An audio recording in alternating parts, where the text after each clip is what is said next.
We'll read this morning from Ephesians, the 6th chapter, verses 19 and 20. It says, "And from me, that utterance may be given unto me, that I may open my mouth boldly to make known the mystery of the gospel, for which I am an ambassador in bonds," or chains, "that therein I may speak boldly as I ought to speak."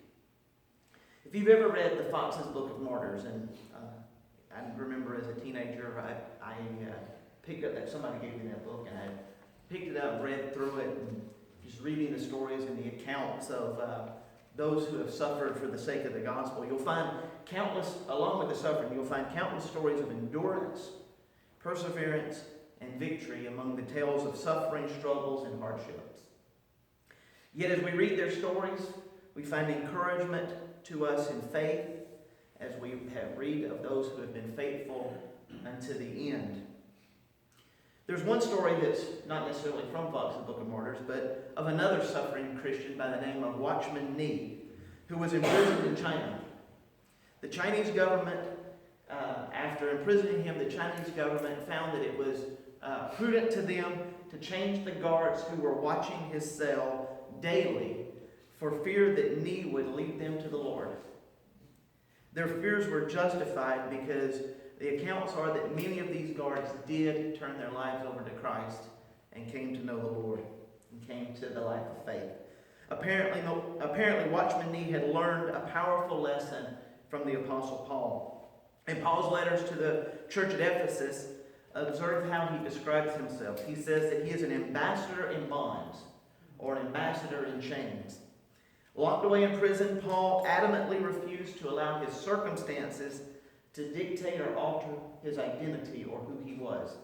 Paul had said, "I'm an ambassador for Christ. I'm a messenger of the gospel. I'm an apostle sent to preach the good news." And when he was in prison, he didn't change his identity to "I'm a prisoner."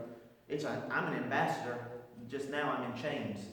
Now I'm in bonds. I'm stuck here, but I'm still an ambassador for the gospel of Christ. He may be in chains, but he remains the Lord's ambassador. Can you imagine how different it would have been if Paul, chained up in the dungeon, throwing his hands up, had said, "This is it, it's over, I'm done, my ministry is finished, I can't really do anything else." But we know Paul. Paul wouldn't have, that's not Paul's testimony. No one could look at Paul or read the account of Paul and say, it's possible he did that.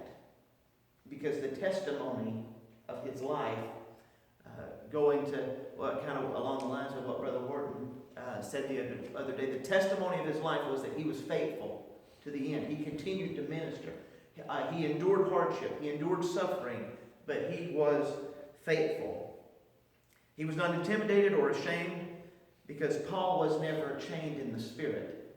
He was only chained in the flesh. Remember how he concludes his letter to the Philippian church, where he declares, "I can do all things through Christ, who strengthens me." Even though he found himself in a physical bondage, he was never in a spiritual bondage after he came to know the Lord and had accepted his work in the ministry. Sometimes we as humans allow ourselves to be a little bit chained spiritually by our pasts. Again, we know that we've already asked God to forgive us of the things of the past. We've asked God to save us.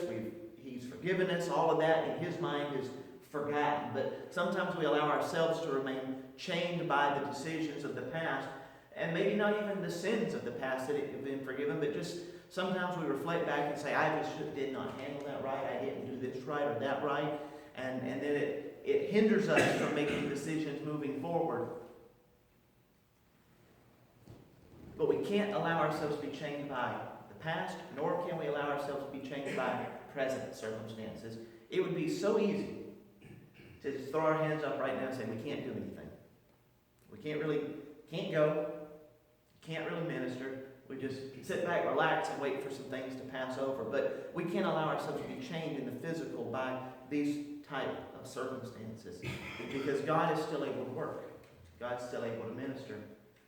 I shared with Brother Hawkins this morning that late last evening, a gentleman sent a request or sent a message to us to the headquarters Facebook page asking for more information, asking for how he could learn more about the church. And this gentleman was from the Solomon Islands, so a brand new area. Don't know what will come of that contact.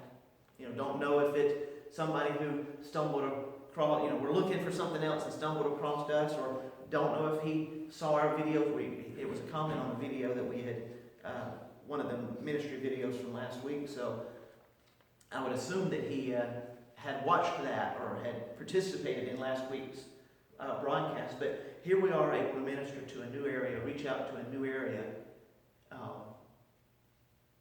even though we're really not able to go anywhere right now in the physical sense.